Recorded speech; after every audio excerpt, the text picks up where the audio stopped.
Hey everyone, it's Richard Metal Fan here, bringing you guys another 2022 album review, and today we're going to be talking about the new album from Megadeth entitled The Sick, the Dying, and the Dead, which is out now through Tradecraft Universal Records. Now, Megadeth, I don't really need to go much into detail with these guys. I think everybody knows who they are, and I don't think there's really anything that needs to be said about them that hasn't been said already.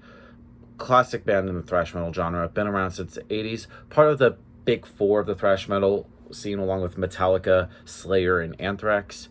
And they've put out classic albums since their debut album, which came out in 1985, Killing Is My Business, and Business Is Good. And they've been putting out other classic albums such as Peace Sells, But Who's Buying, Rust in Peace, which, in my opinion, is my all-time favorite album, period.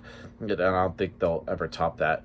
Now, overall, this is the band's 16th full-length studio album, and this follows up their previous album, which came out in 2016, Dystopia, which I thought Dystopia was actually pretty good. It made up for the album before that, Super Collider. But this album, I remember when I first heard the first single, I was like, wow, this is pretty much the best thing they've done since like the 80s, and hoping the rest of the album sounds like this, and it actually kind of does. So let's just dive right into it. This production is great, produced by Dave Mustaine and Chris Rakestraw. The production is really great. One thing to note is Dave Mustaine's voice. Like, I think his vocals have gotten better. I mean, the dude's in his 60s and he still sounds great. And I think this is pretty much the best he's sounded to date yet. And then his guitar playing along with Kiko Loureiro's guitar. Just both Dave and Kiko both come up with some really great guitar riffs.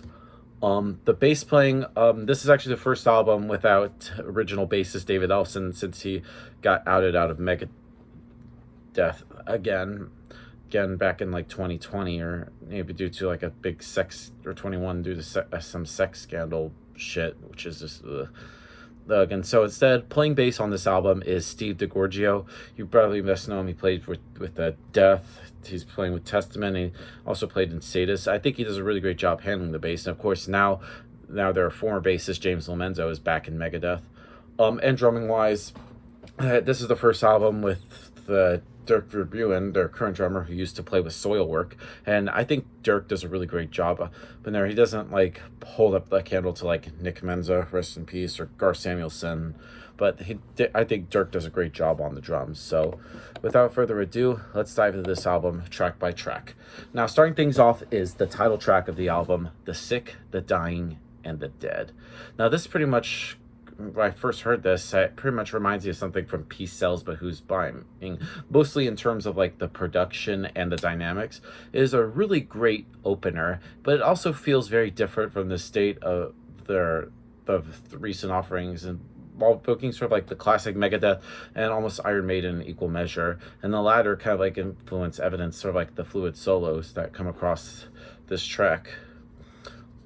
Moving on to Life in Hell. Now, this song right from the get-go just explodes, and the band ramping up like aggression and speed, and it makes a powerful 1-2 punch, and it sets the bar really high for the rest of the album. And Dave has never been one to shy away from the challenge and so on. I think it's just another good song. Next song on the album is called Night Stalkers. Now, Night Stalkers unleashes like a series of amazing solos, and then it also features a guest appearance from the great Ice-T, body count frontman, legendary rapper. And I feel like yet we're still not even done, and this song is like 6 minutes. It's just brutality in it. We also get so kind of like orchestral interludes with some really great bass lines and a false ending that leaves you just breathless, and I feel like this song is kind of like a little masterpiece. Moving on to Dogs of Chernobyl. Now, this song is it's a heart-stopping moment when the sound of children laughing is overlaid by some of the most beautiful melodies to which Dave has ever put his name to.